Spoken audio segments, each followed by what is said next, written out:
తోడి రాగం, అద్భుతమైనటువంటి రాగం. ఆ రాగంలో త్యాగరాజు వారు ఇచ్చినటువంటి సాహిత్యం మహా అద్భుతం. ఆ పదాలు మనకి ఇప్పుడు తెలుగులో దొరకవు. అందుకే చెప్పాను, త్యాగరాజు వారి సాహిత్య పదాలు కొన్ని అర్థం కావాలంటే నిఘంటువు చూడాలి.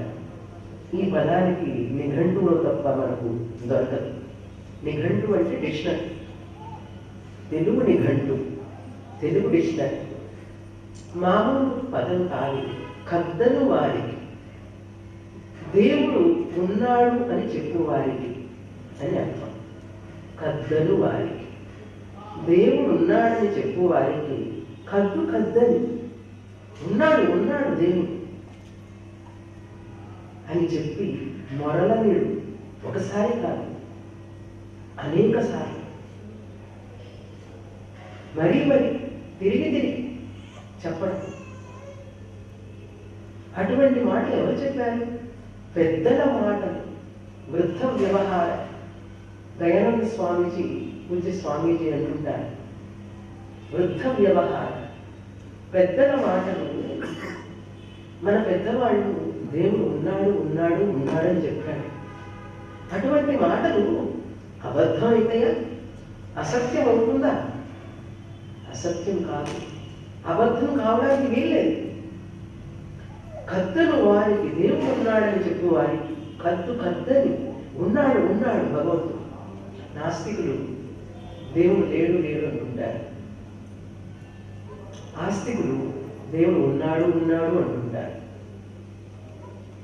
ఒక చిన్న ఉదాహరణ చెప్పాలంటే, మన పెద్దలు ఇంట్లో పూర్వకాలంలో ఎవరైనా ఉప్పు ఉన్నదా అడగడానికి వస్తే, బియ్యం కానీ ఏదైనా ఉన్నదా అంటే మీ ఇంట్లో మాకు ఇస్తారని అడగడానికి వస్తే లేదు అని చెప్పాలి.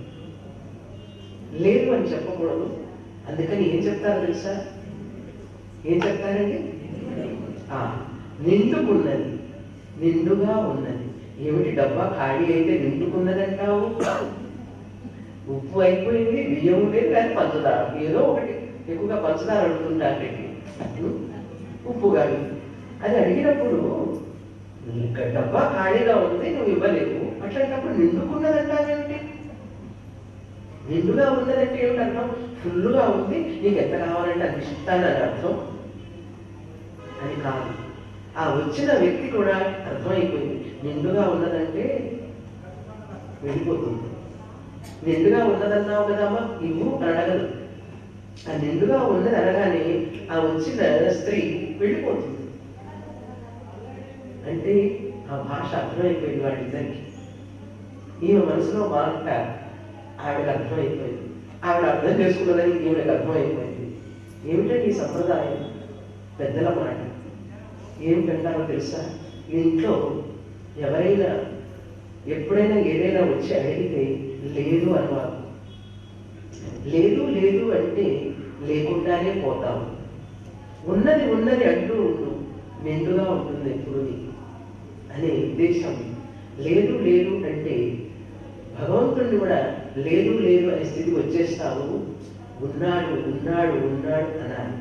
ఉన్నది నిండుగా ఉన్నది, నిండుగా ఉన్నది. ఇది ఏమిటండి? వృద్ధ వ్యవహారం. ఆ వృద్ధ వ్యవహారాన్ని ఇక్కడ ఒక మాట మాట్లాడారు త్యాగరాజు వారు. పెద్దల మాటలు, మన తాతయ్యలు ముత్తాతలు అమ్మమ్మలు చెప్పినటువంటి మాటలు, పెద్దల మాటలు నేడు ఇప్పుడు ఈ మోడర్న్, ఈ ప్రపంచంలో ఆధునిక కాలంలో కొంతమంది గొర్రెలు, తలలు, బుద్ధులు వెర్రి వేషాలు వేస్తూ ఉంటే దేవుడు ఎక్కడున్నాడండి అనుకుంటారు నాస్తికులు. దేవుడు ఎక్కడున్నాడు? ఉంటే చూపించండి అంటాడు. అప్పుడు మనం చూపించలేక అవును అనుమానం వస్తుంది మనకు. దేవుడు ఉన్నాడంటే చూపించండి అని అడిగినప్పుడు ప్రహ్లాదుడు చూపించాడు వాళ్ళ నాన్నకి. ప్రహ్లాదుడు హిరణ్యకశిపుడికి చూపించాడు. అందుగల ఇందు లేడని సందేహము వలన చిక్కి సర్వోపగతుండెందెందు వెదకి చూచిన అందందే గనడు దానవాగ్రణి వింటే అన్నాడు. స్తంభంలో చూపించాడు. తండ్రి అడిగాడు, ఈ స్తంభంలో చూపించన్నాడు. అంతటా ఉండే పరమాత్ముడు స్తంభంలో లేకుండా ఉంటాడా? విశ్వాసం ఉంది ప్రహ్లాదుడికి చూపించాడు, దర్శనమిచ్చాడు. కనుక కద్దను వారికి కద్దు కద్దని అంటే దేవుడు ఉన్నాడు ఉన్నాడని చెప్పేటువంటి మరల చెప్తున్నారు మన పెద్దలు. అటువంటి పెద్దల మాటలు మొరలనిడు అంటే మరల చెప్పడం, మొరలనిడు పెద్దల మాటలు నేడు ఇప్పుడు ఈ యొక్క ఆధునిక ప్రపంచంలో వీళ్ళు దేవుడు లేడు అన్నంత మాత్రాన లేకుండా పోతాడా? ఆ దేవుడు లేడు అనేవాడు కూడా భగవత్ స్వరూపమే, వాడికి తెలియదు ఆ సంగతి. ఆ వ్యక్తి కూడా బ్రహ్మస్వరూపమే. లేడు అంటే ఏమైపోతాడో తెలుసా? ఉపనిషత్తు చూడండి, వారి ఇక్కడ ఉపనిషత్తులు తీసుకొచ్చారు. తైత్రీయ ఉపనిషత్తు బ్రహ్మానందమల్లో అసన్నేవ సభవతి అసత్ బ్రహ్మేతి వేద చేత్ అస్తి బ్రహ్మేతి చేత్ వేద సంతమేనం తతో విదురితి. అది ప్రమాణం ఈ యొక్క కీర్తనకి. అసన్నేవ సభవతి, భగవంతుడు లేడు అనేవాడు, పరబ్రహ్మము లేడు అనేవాడు అతడు లేకుండా పోతాడు. అసన్నేవ సభవతి అసత్ బ్రహ్మేతి వేద చేత్, బ్రహ్మము లేదు అంటే అతడు లేకుండా పోతాడు. అస్తి బ్రహ్మేతి చేత్ వేద, బ్రహ్మము ఉన్నాడు అని తెలుసుకున్నవాడు సంతమేనంతతో విదురితి, చక్కగా బ్రహ్మాన్ని తన స్వరూపంగా తెలుసుకుంటాడు. తైత్రీయోపనిషత్తు అటువంటి గొప్ప తైత్రీయోపనిషత్తు పదాన్ని, మంత్రాన్ని చక్కని పదాలను కద్దని వారికి చూడండి. ఆ కీర్తన చూడండి, ఎంత గంభీరమైనటువంటి పదాలను ఉపయోగించి ఆ భగవంతుడు బ్రహ్మ సత్యం జగన్మిథ్య జీవో బ్రహ్మైవ నాపరః అనేటటువంటి తైత్రీయ ఉపనిషత్తు యొక్క మంత్రాన్ని చక్కగా కీర్తనలో తీసుకొచ్చారు. ఎంత జ్ఞానం ఉన్నది వారి ఉపనిషత్తుల జ్ఞానం. త్యాగరాజుల వారి మాటలు అబద్ధం కావు. కనుక మళ్ళీ ఆ భగవంతుడు ఆ రాముణ్ణి పొగుడుతున్నాడు. అద్దపు చెక్కిళ్లతో, చెక్కిళ్ళు ఎట్లా ఉన్నాయట రాముని వారికి? అద్దంలాగా ఉన్నాయట. అద్దంలో ఎట్లాగైతే ప్రతిఫలిస్తుందో, ప్రతిబింబం కనపడుతుందో, రాముల వారి చెక్కిళ్ళు కూడా మీరు కనుక దగ్గరికి వెళ్ళి చూస్తే మీ ముఖం కనపడుతుంది. రాముల వారి చెక్కిళ్ళలో అంత సున్నితంగా ఉంటాయి. అలాగే రాముల వారు ఇట్లా ఉంటారని మనకు వర్ణించి చెప్తున్నారు త్యాగరాజుల వారు. అద్దపు చెక్కిళ్లతో ముద్దుగా మోము చూడ, ముద్దుగా ఉంది రామాని ముఖం. చప్పి చిక్స్ అంటుంటారు చూసారా, చప్పి చిక్స్ అట్లా ఉంది. నీ బుక్కలు పట్టుకోవాలనిపిస్తున్నది. ముద్దుగా మోము చూడ, ముద్దుగా ఉంది నీ ముఖం. నీ ముఖం చూడాలని, నీ మోము బట్టి ముఖం చూడాలని నా మనసు ఆరాటపడుతున్నది. అటువంటి బుద్ధి కలిగిన మా వద్దకు రావదేమిరా, నీ మోము చూడాలని కోరుకుంటున్నాను, ఆరాటపడుతున్నాను. అటువంటి బుద్ధి నాకున్నది కదా, కోరిక ఉన్నది కదా, ఆశ ఉన్నది కదా. అటువంటి ఆశ కలిగినట్టు మా వద్దకు నాలాంటి భక్తులు ఎందరో ఉంటారు, ఎందరో పాడుతున్నారు. మా అందరికీ నువ్వు దర్శనం ఇవ్వచ్చు కదా. మా వద్దకు నువ్వు రావదేమిరా, ఎందుకు రావు? రామని పిలుస్తున్నాడు రాముల వారి. రావదేమిరా, ఎందుకు రావు? నువ్వు తప్పకుండా రావాల్సినది. ఇక్కడ ఒక చిన్న నాకు అనిపించిన పదం ఇది. రావదేమిరా, రావు అదేమిరా, రావు అదేమిరా, రావదేమిరా. మన ఆంధ్రాలో కూడా చాలా మందికి రావు అని ఉంటుంది చివరు. రావు అంటే ఏమిటి రావు? నాకు ఇప్పటికీ అర్థం కాలేదు. నాకు ఈరోజు కూడా తెలియదండి రావు అంటే ఏంటో తెలియదు. నాగేశ్వరరావు, చంద్రశేఖరరావు, ఉమామహేశ్వరరావు, హనుమంతరావు, ఈ రావు అంటే ఏమిటి? నేను అనుకుంటాను, ఎందుకు రావు నా దగ్గరికి అని అడగడానికి భక్తుడు ఆ రావు పెట్టుకున్నాడేమో, రావచ్చు కదా అని నేను అనుకుంటున్నాను. ఆ రావు అనే పదానికి ఇదే ఉండవచ్చేమో. ఎందుకంటే మనలో మనం ఏ పేరు పెట్టుకున్నా కూడా భగవంతుడికి సంబంధంతోనే పెట్టుకుంటాం. మన సంప్రదాయం అది. 2 అక్షరాలతో అర్థం లేని నామాలు పెట్టుకోం. ఇప్పుడు పెట్టుకుంటున్నారు. అందుకని అర్థం లేని నామాలు, పేర్లు, నామాలంటే పేర్లండి, అటువంటి పేర్లు పెట్టుకోం మనం. అర్థం కలిగిన పేర్లనే పెట్టుకుంటాం, ఆ పేర్లనే పిలుస్తాము. అందుకని ఎందుకు రావు రా అని అర్థం. రావదేమిరా అని అనుపల్లవిగా. తరువాత చరణంలో నిద్దుర నిరాకరించి నేను నిద్రని కూడా ఆపేసి నిరాకరించి, వద్దు నాకు నిద్ర, ముద్దుగా తంబుర బట్టి. తంబుర అనేటువంటిది పరుషం, త పదం అక్షరం, తంబుర పదంలో తకారం పరుషం. అది ఎప్పుడైతే మధ్యలో వస్తుందో దంబుర అవుతుందండి. దంబుర అనేది ఎక్కడ లేదండి. తంబురే ఆ పదంలో మనం చదివేటప్పుడు దంబుర అవుతుంది. అందుకని దంబుర ఏంటనేది పడుకోకండి.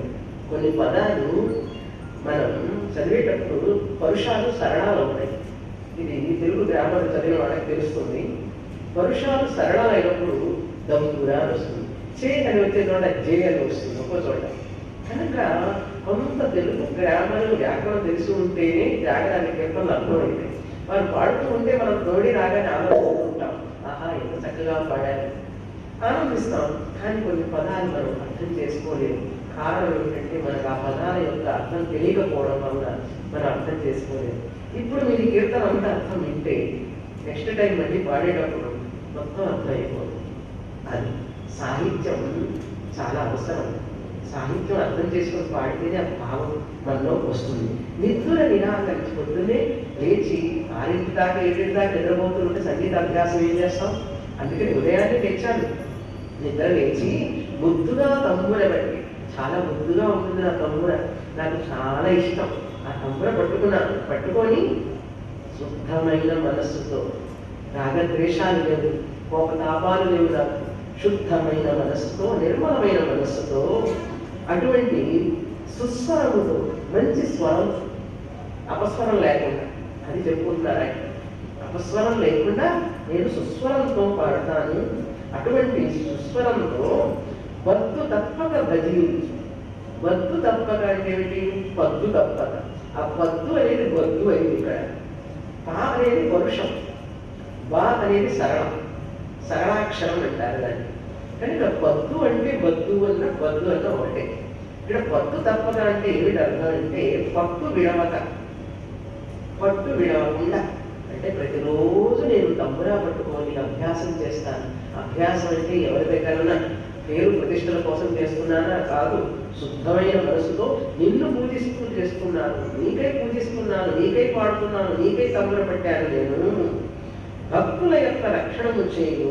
నువ్వు భక్తుల రక్షణ చేస్తావు కదా. అందుకని శృతిలో పాడితే భగవంతుడు సంగీత రసిక, సంగీత ప్రియుడు భగవంతుడు. మీరు చక్కగా పాడారనుకోండి, ఆయన దిగొస్తాడు. అపస్వరంతో పాడితే పారిపోతాడు. కనుక మంచి స్వరంతో పాడాలి. మంచి స్వరంతో పాడే వాళ్ళ దగ్గర కనీసం వినాలి. ఆ వినేటప్పుడు మనకు ఎంత చిత్తశుద్ధి వస్తుందంటే అంత చిత్తశుద్ధి వస్తుంది. అట్టి మహాకృపగల తద్దయా శాలిని, తద్దయ, తద్ దయ, తద్దయ. ఈ తద్ అనేది సంస్కృత పదం. తెలుగు సంస్కృతం చాలా దగ్గరగా ఉంటాయి పదాలు, చాలా ఎక్కువగా ఉంటుంది తెలుగులో సంస్కృత పదాలు. తద్దయ, నీ దయచేత అటువంటి పరమాత్ముడు వారి భక్తుల పాలన రక్షణ చేయు. అంటే భక్తుల్ని రక్షించుటటువంటి అటువంటి పరమాత్ముని దయతో. తద్దయా శాలిని అంటే గొప్పవాడు.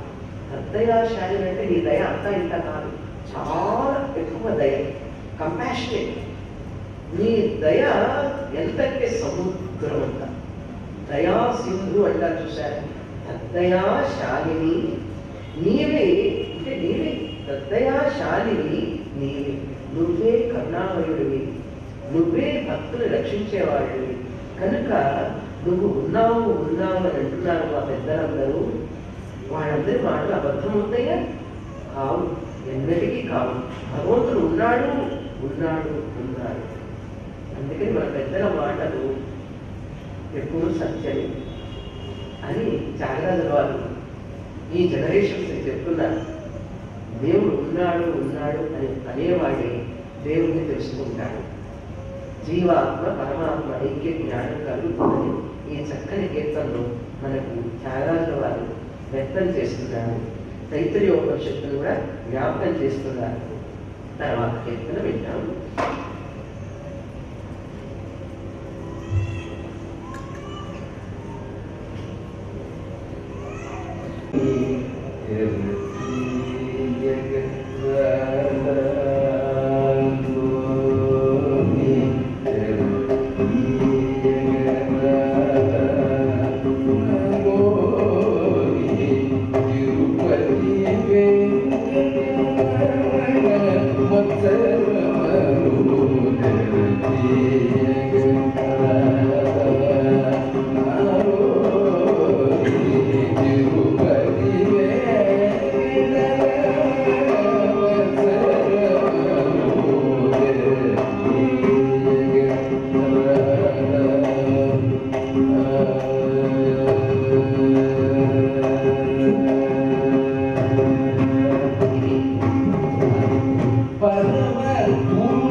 సద్గురు త్యాగరాజ స్వామి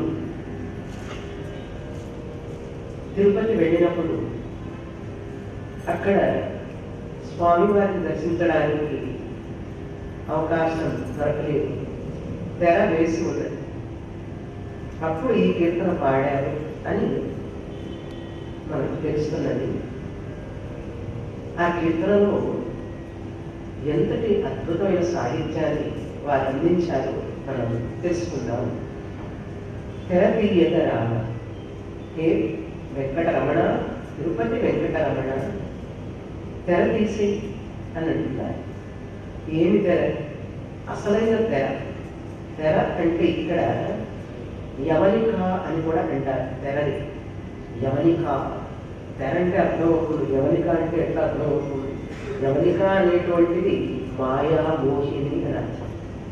మాయా మోహిని అనేటువంటి తెర నాలో మత్సరాన్ని కలుగజేస్తుంది. మత్సరం అంటే ఈర్ష. ఈర్ష, అసూయ అనే తెరని తొలగించు ఓ తిరుపతి వెంకటరమణ. అంతేగాని అక్కడ ఏదో కట్టినటువంటి సిల్క్ క్లాత్ కాదు ఆయన అయింది, అది కాదు ఉద్దేశం. అక్కడ మత్సరమను తెర, ఈర్ష అనేటువంటి తెర నా మనస్సును తప్పివేస్తున్నది. నాలోని మత్సరము, ఇక్కడ తిరుపతి వెంకటరమణ మత్సరమును అని వస్తుంది చెప్పండి. అక్కడ మన అన్వయం సరిగ్గా చేసుకోవాలి. తిరుపతి వెంకటరమణ మత్సరం అంటే వెంకటేశ్వర స్వామికి మత్సరం లేదు. ఏ తిరుపతి వెంకటరమణ నాలోని మత్సరం, ఆ నాలోని అనేది ఇక్కడ చేర్చుకోవాలి, అన్వయం సరిగ్గా చేసుకోవాలి. మనం నాలో ఉన్నటువంటి మత్సరం అనే తెరని తొలగించి, అది తొలగించవలసినది నువ్వు అని ప్రార్థిస్తున్నాడు. కృష్ణ పరమాత్మ కూడా భగవద్గీతలో దైవీ హేష గుణమయి మమమాయా దురత్యయ, నా యొక్క మాయాశక్తి, దైవీ మాయాశక్తి దురత్యయ, చాలా కష్టం దాటడం అని చెప్పి మామేవయే ప్రపద్యంతే మాయామేతాం తరంది, నన్ను ఎవరైతే పూజిస్తారో ఆరాధిస్తారో నాకు శరణాగతులైతారో వాళ్ళకి ఈ మాయ అనే తెరని తొలగిస్తాను అని భగవంతుడు కృష్ణ పరమాత్మ భగవద్గీతలోనే చెప్పారు. కనుక తెర అనేటువంటిది ఇక్కడ మత్సరం అనే తెర భగవంతుడి దివ్య మంగళ రూపాన్ని, ఆయన స్వరూపాన్ని తెలుసుకోకుండా చేస్తుంది. అహంకారం, మమకారం, ఈ అహంకారం మమకారమే మత్సరానికి కారణం. కనుక అటువంటి తెరను తొలగించవలసింది అని తర్వాత అనుపల్లవిలో పరమ పురుష ధర్మాది మోక్షముల, కొన్ని పుస్తకాల్లో ధర్మార్థ మోక్షము అని ఉంది. అక్కడ అర్థం అంటే ధనం అని కాదు. అందుకని ఇప్పుడు నైవేద్య సంతానం గారు ధర్మాది మోక్షములని పాడారు, అదే సరైనది.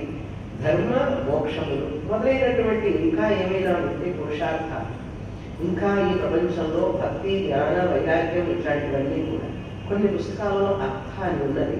ఒకవేళ అర్థం అని మీరు పాడితే అక్కడ అర్థం అనే దానికి ధర్మ ప్రయోజనం, మోక్ష ప్రయోజనం పెట్టుకోవాలి. అంతేకాని అర్థకామం పురుషార్థాలు ఆయన కోరుకోలేదు ఎప్పుడు కూడా. త్యాగరాజుల వారు అర్థ పురుషార్థం అంటే ధనాన్ని కోరుకోలేదు, కామం ఏ కోరికలు పొందాలని అది అనుభవించాలని కోరుకోలేదు. కనుక ఇక్కడ వారు ధర్మాది మోక్షముల లేక ధర్మార్థ మోక్షముల అంటే ధర్మ ప్రయోజనం, మోక్ష ప్రయోజనమును పొందేటానికి నాకు ఈ యొక్క తెర అడ్డుపడుతున్నది, మత్సరం అనే తెర అడ్డుపడుతున్నది, పారదోడుచున్నది నాలోని మత్సరం. నాలోని మత్సరం ధర్మ ప్రయోజనాన్ని పొందకుండా చేస్తున్నది, మోక్ష ప్రయోజనాన్ని కూడా పొందకుండా చేస్తున్నది. ఏ పరమపురుష, పరమపురుష నువ్వే పరమ పురుషుడివి, ఈ జగత్తు మొత్తానికి నువ్వే అటువంటి పురుష. అంటే పూరయతి సర్వం ఇది పురుష.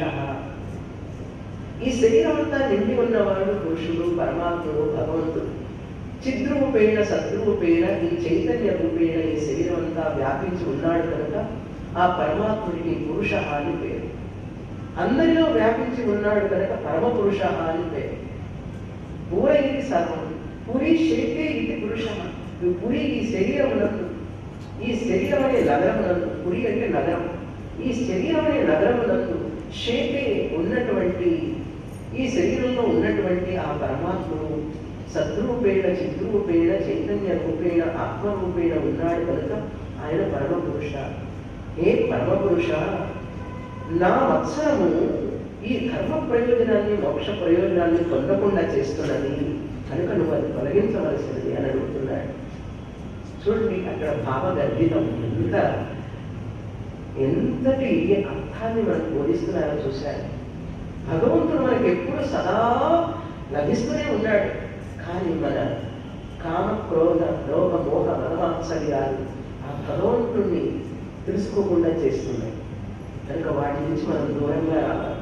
ఎంత దూరంగా వస్తే అంత త్వరగా భగవంతుడి దర్శనం, భగవత్ జ్ఞానం, ఆత్మజ్ఞానం కలుగుతుంది మనలో. అందుకని నేను నాది అనే అహంకారాన్ని వదిలిపెట్టి ఈ మత్సరం అనేటువంటి దాన్ని ఆలోచి తీసేసి భగవంతుని ప్రార్థించాలి. వేరే మార్గం లేదు. నువ్వే పోగొట్టాలి నాయన అవన్నీ కూడా, నా వల్ల కాదు అని సరెండర్ అవుతున్నారు త్యాగరాజుల వారు. తర్వాత మామూలుగా త్యాగరాజుల నుంచి లాస్ట్ పాడతారు అందరూ, కానీ వాళ్ళు 3 చరణాలు పాడేశారు. ఎందుకంటే మీరు అందరూ అర్థం వినాలని వచ్చారని చెప్పి వారికి తెలిసిపోయింది. అందుకని వారికి ఎక్స్ట్రా క్లాస్ ఇవ్వండి. కనుక ఈ 3 చరణాలు ఏం పాడతామంటే చెప్పి ఆయన ఒకసారి 4 చరణాలు కూడా పాడారు త్యాగరాజుల వారు. కనుక త్యాగరాజ స్వామి చివరి వస్తుంది ముద్ర, అది పాడేస్తారు, ఆ చరణం వదిలిపెడతారు మిగతావన్నీ. కానీ ఆ నామోపాసనలో పాడేటప్పుడు ఆ గాయకులందరూ కూడా ఆ చరణాలు నేర్చుకొని మరీ, ఎందుకంటే ఆ భావన ఆ అర్థం తెలుసుకోవాలి మీరందరూ అని ఆ గాయకుల మనసు ఎంత శుద్ధంగా ఉంటుందో చూడండి. ఎందుకంటే భగవన్ నామం పాడి పాడి పాడి వాడికి శుద్ధం అయిపోతుంది.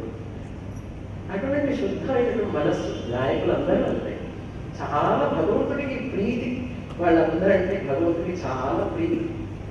కనుక వాళ్ళని చూస్తే మనకు ఆ భగవంతుడినే సాక్షాత్తు దించుకొచ్చి మన దగ్గర ఉంచుతారు. వాళ్ళు మన ముందు కనపడేటట్టు చేస్తారు గాయకులు. కనుక భగవంతుడు ఏ రూపంలో వస్తాడంటే గాయకుల రూపంలో వచ్చి తన స్థుతి తానే పాడుకుంటాడు. అందుకని మనం నమస్కారం చేస్తాం గాయకులు. అంతేగాని వారందరూ కూడా భగవన్ నామాన్ని జపిస్తూ ఉంటారు ప్రతిరోజు ఉదయం లేచినప్పటి నుంచి. ఏదో గంట సేపు 2 గంటలు గానం చేస్తారు, కచేరీ ఇస్తారు. కానీ ఉదయాన్నే లేచి ఎన్ని గంటలు సాధన చేసి ఉంటారు, అంటే దశాబ్దాలుగా సాధన చేసి ఉంటారు. చేయబట్టే ఈరోజు ఇక్కడ ఇలా పాడగలుగుతున్నారు. కనుక భగవత్ రూపాన్ని మనం నిలుపుతున్నారు త్యాగరాజుల వారి సాహిత్యంతో మనం. కనుక మొదటి చరణం, ఈరవందగా భజయించు సమయం ఎట్లా ఉందంటే నా మత్సరం అనేది ఏ తిరుపతి వెంకటరమణ నా మత్సరం ఎట్లా ఉందంటావా, ఎలా అడ్డుపడుతుందో చెప్పనా నేను అని ఉదాహరణ చెప్తున్నారు. ఇరువందగా భజించు, చక్కగా భోజనం చేసేటప్పుడు భుజించు, భజించు కాదు భుజించు. ఇరువందగా భుజించు, చక్కగా భోజనం చేసే సమయమున ఆ సమయంలో మనం మంచి ఆహారం తింటూ ఉంటే ఈగ వచ్చి పడింది అనుకోండి, ఎట్లా ఉంటుంది ఆ ఆహారంలో? ఆ ప్లేట్లో ఈగ తెలుసుగా, మన పళ్ళు చుట్టూ తిరుగుతూనే ఉంటాయి. చుట్టూ తిరిగితే పర్వాలేదు, పళ్ళెలో పడితే ఈగ తగులు రీతి. ఎట్లాగైతే నేను ఆహారం తిన్నాను నోటిదాకా తీసుకోబోతూ ఉంటే ఈగ వచ్చి పడింది. అదే విధంగా చూశారు నా మత్సరం అనేది నిన్ను చూసి నీ రూపాన్ని చూసి ఆనందిద్దాం అనుకుంటున్నప్పుడు కనీసం ఇంకా మత్సరం ఈర్ష్య వచ్చి నాకు అడ్డుపడుతున్నది, ఆ విధంగా ఉన్నది అని చెప్పి ఉదాహరణ. ఇంకొక ఉదాహరణ అదే చరణంలో, హరిధ్యానం చేయువేట. నేను హరిధ్యానం చేసేటప్పుడు ఈ ధ్యానాన్ని చేస్తూ ఉన్నప్పుడు ఏమైంది తెలుసా? అప్పుడు చిత్తము అంత్యుడి వాడకపోయినట్టు. అంటే దుర్మార్గుడైనటువంటి ఒక వ్యక్తి, రాక్షస కృత్యాలు చేసేటటువంటి ఒక వ్యక్తి, అటువంటి వాడి ఉన్న చోటుకి పోయింది నా మనస్సు. అంటే ఎట్లా ఉంటుంది? కరెక్ట్గా ధ్యానం చేస్తున్నప్పుడు నిన్ను కదా తలుచుకోవాలి, కానీ అదే సమయంలో అక్కడికి పోతుందండి మనస్సు. అట్లా ఉంది నా మత్సరం. కనుక నా మత్సరాన్ని తీసేయవా తిరుపతి వెంకటరమణ, నా మత్సరాన్ని తొలగించు అన్నారు. తర్వాత మత్స్యము ఆకలి కొని గాలము చేయి.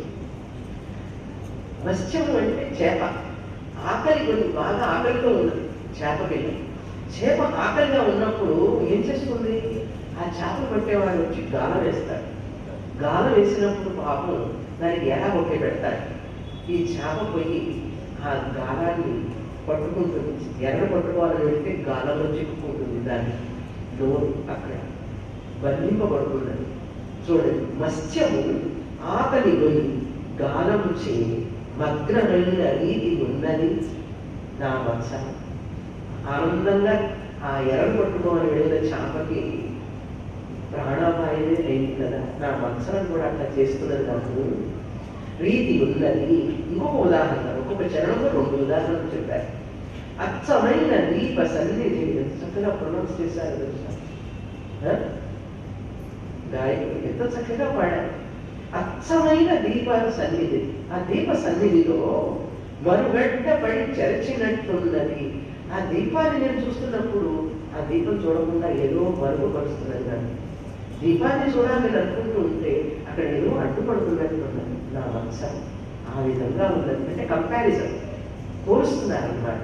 అలా ఉన్నది నా మత్సరం, దాన్ని తొలగించు తిరుపతి వెంకటరమణ అన్నారు శివచరణంలో. వాగురయ్యని తిరిగి మృగ గణములు వచ్చి తగులు రీతి ఉన్నది నా మత్సరం. వాగు అంటే వాగుర అంటే వలం, వలయం. ఈ వలం చూసారా, ఈ జింకలను పట్టడానికి వల వేస్తుంటారు. వాగుర అని తెలియక అక్కడ వేటగాడు వచ్చి వల వేయడానికి రెడీగా ఉంటాడు. వల వేసి ఉంచాడు ముందుగా, అక్కడ కొన్ని ధాన్యం వేశాడు. ఇది తింటానికి వచ్చి ఆ వలలో చిక్కుకుపోయింది, కాళ్ళకు బంధింపబడింది ఆ దారాలన్నీ కూడా. వాగురయ్యని తెలియక మృగ గణములు అంటే లేడి పిల్లలు, జింకలు, జంతువులు సమూహములు, గణములంటే సమూహములు వచ్చి తగులు రీతి ఉన్నది. పాపం చిక్కుకుపోయింది. ఆహారం తిందామని వస్తే ప్రాణాలనే కోల్పోవడానికి అవి తయారైపోయినాయి అని వేగము అన్నారు. వేగమే అంటే నువ్వు వేగమే రావాల్సింది. నీ మతమును అనుసరించి తిని, నీ మతాన్ని అంటే నువ్వు చెప్పిన మాటలు నేను అనుసరిస్తున్నాను. భగవద్గీతలో చెప్పిన మాటలు, ఉపనిషత్తులో చెప్పిన మాటలు, నీ బోధనలన్నీ కూడా నేను అనుసరిస్తున్నాను కదా, నీ మతాన్నే పాటిస్తున్నాను కదంటే నీ బోధనలు అనుసరిస్తున్నాను కదా అని అనుసరించు. త్యాగరాజంత త్యాగరాజే నుతింపబడుచున్నావు తిరుపతి వెంకటరమణ మదవత్సరములు అనే నాలోని తెరలు తీయగా రాదా, తీయవచ్చు కదా, నువ్వు తొలగించవచ్చు కదా ఏ తిరుపతి వెంకటరమణ. కనుక మన దుఃఖానికి మనలో ఉన్న బలహీనతలే కారణం మనం తెలుసుకోవాలి. నా మత్సరములు తెరనున్నారు. మనం అనుకుంటాము త్యాగరాజు వెళ్ళారు, అక్కడ అప్పుడే తెర వేశారు, అది తెర తీయని పాడుతున్నారు అనుకుంటాం మనం. ఎందుకంటే తిరుపతి వెంకటరమణ తెర తీయగరా, నువ్వు తెర తీయచ్చుగా, సరే కాదు అర్థం. ఇప్పుడు తెలిసింది కదా, మదమత్సరం అని. మదం అంటే గర్వం, మత్సరం అంటే ఈర్ష్య, అసూయ. ఇంతకంటే దౌర్భాగ్యం ఏమైనా ఉన్నదా? నాలో ఇట్లాంటి ఆయన లేదు అసలు. పాపం త్యాగరాజు వారికి మత్సరం లేదు, కానీ ఎక్కడో అక్కడ ఉన్నట్లుగా వారికి అనిపించినా కూడా తట్టుకోలేవు వాళ్ళు. వారిలో మత్సరం లేకపోయినా కూడా అది ఎక్కడో ఉన్నదేమో అనేటువంటి సందేహం వల్ల ఆయన గురించి పాడుకుంటున్నారు. చూడండి, భక్తుడైన వాడు తట్టుకోలేడు ఎటువంటి బలహీనతని, కామం, క్రోధం, లోభం, మోహం, మద, మాత్సర్యం ఎక్కడైనా సరే. అంటే వీబిట్ అంటారు చూసారు ఇంగ్లీష్లో, వీబిట్ ఉన్నా సరే, అణువత్తున్నా సరే తట్టుకోలేడు భక్తుడు. ఎందుకంటే భగవంతుడు దగ్గరికి రాడు, వాళ్ళ దగ్గరికి భగవంతుడు తట్టుకోలేడు. ఇంకా అసలు మద మత్సరాలు ఉన్న వాళ్ళ దగ్గర భగవంతుడు తట్టుకోలేడు. కనుక భగవంతుడు తట్టుకోవాలి అంటే మన దగ్గరికి వచ్చి మనం మనమత్సరాలు లేని వాడవై ఉండాలి. కామ, క్రోధ, లోభ, మోహ, మనమాత్సర్యాలు లేకుండా ఎలా ఉండగలుగుతాం? ఆయన్ని ప్రార్థించాలి. వాడి తిరుపతి వెంకటరమణ నాలోని మత్సరం తీసేయాలి. త్యాగరాజు పాడుతున్నారు, ఇప్పుడు మనం ఏం పాడాలి? మనం కూడా అడగాలి భగవంతుడిని, నాలో ఉన్నటువంటి ఈ అరిషడ్ వర్గాలను భగవంతుడాన్ని తొలగించవలసినది. అవి తొలగిపోతే సుఖశాంతులు అవే వచ్చేస్తాయి. మనకు అది తెలియాలి. మనం ఏమనుకుంటాం? నాకు సుఖాన్ని ఇవ్వు భగవంతుడా, శాంతి ఇవ్వు, సంతోషాన్ని ఇవ్వు అంటాం. సుఖము, శాంతి, సంతోషం మనం అడగక్కర్లేదు. వాస్తవం తెలుసుకోండి, మనం సుఖం అడగక్కర్లేదు భగవంతుడు, శాంతి కూడా అడగక్కర్లేదు, సంతోషాన్ని కూడా అడగక్కర్లేదు. అదేమి స్వామి, అవన్నీ అడగకుండా ఎట్లా ఉంటాం? మరి అవి అడగకుండా ఏమడగాలి? నాలో ఉన్న కోపం, తాపం, క్రోధం ఇవన్నీ తొలగించు అని అడగండి భగవంతుడు. నాలో ఉన్న ఈ అషడ్ వర్గాలను తొలగించు. అవి ఆయన తొలగిస్తే మన ప్రార్థన వల్ల సంతోషం ఆటోమేటిక్గా వచ్చేస్తుంది, సుఖము ఆటోమేటిక్గా వస్తుంది, శాంతి వచ్చేసి ఉన్నది మన దగ్గర. కనుక మనం చేయవలసిన పని అది ఒకటి, భగవంతుడిని ప్రార్థించాలి. నా మనసు శుద్ధం చేయి, పరిపూర్ణంగా శుద్ధం చేయి, అదే ఒక్కటి చాలు, నాకు ఇంకేమీ వద్దు అంటే నువ్వేం వద్దన్నా కూడా ఇస్తాడు ఆయన. జ్ఞాన వైరాగ్యం ఇస్తాడు, మనస్సు శాంతి ఇస్తాడు, సుఖం ఇస్తాడు, సంతోషం ఇస్తాడు, ధన ధాన్యం అన్నీ ఇస్తాడు, ఆరోగ్యం ఇస్తాడు. ఆయన ఇవ్వలేదంటూ ఏముంటుంది, ఇంకా అన్నీ ఇస్తాడు. కనుక మనం అడగవలసింది అడగాలి. లేకుండా ధనమే అడిగితే ధనం మాత్రం ఇస్తాడు, ఆరోగ్యం ఉండదు. ఆరోగ్యం మాత్రం అడిగితే ధనం ఉండదు. ఒక్కటే అడిగితే అది మాత్రమే ఇస్తాడు. కనుక నిజమైన భక్తి ఇవ్వని అడిగితే, నన్ను అడిగాడు కదా, నా భక్తి కావాలని అడిగాడు, పరిపూర్ణమైన మనస్సుతో నన్ను పూజించాలని కోరుకున్నాడు కదా, ఈ భక్తుడికి అన్నీ ఇస్తాను.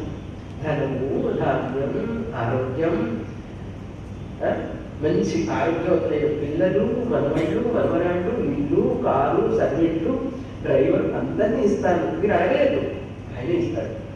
ఎందుకని నేను అడగకపోయినా ఇస్తున్నాడు? ఎందుకంటే నువ్వు నా కోసం వచ్చావు కదా, నేను నీ కోసం అవన్నీ ఇస్తాను అంటాడు భగవంతుడు. ఈ సీక్రెట్ మనకు తెలియడం కదా నిజమైన భక్తులకి తెలుస్తుంది. అందుకని త్యాగరాజుని మనం ఇమిటేట్ చేయాలి, మనం త్యాగరాజుని ఇమిటేట్ చేయాలి. అందుకే ఈ రోజుకి త్యాగరాజులు వారు నిలిచి ఉన్నారు. వారి కీర్తనలు గాయకులందరూ మొదట పాడేది త్యాగరాజ కీర్తనలు. మొదట పాడుకున్నారా చివర పాడుకున్నారని కాదు, ఆ త్యాగరాజుకి ఆయన కీర్తనలకి అంత గొప్ప ఆదరణ ఈ యొక్క దక్షిణ దేశంలో అంత ఆదరణ. కారణం ఏంటో తెలుసా? అందులో ఉన్న సాహిత్యం. ఎందుకు? ఏమి సాహిత్యం? భగవంతుడు. భగవంతుని అలా మన ముందు దించుతాడు త్యాగరాజు వారు. రామ రామ రామ రామని పాడి అందులో మనకు కొన్ని సాధనలు మనం నేర్పుతున్నారు. ఇంత చక్కటి కీర్తన, ఇన్ని చరణాలు, ఇన్ని అర్థాలు, ఉపమానాలతో అన్నీ చక్కగా మనం చెప్పారు. ఆ కీర్తన పాడుతూ నాలో కూడా వత్సరం పోవాలి అని కీర్తన పాడాలి. అది మనం నేర్చుకోవాల్సింది. తర్వాత కీర్తన వెళ్తాం.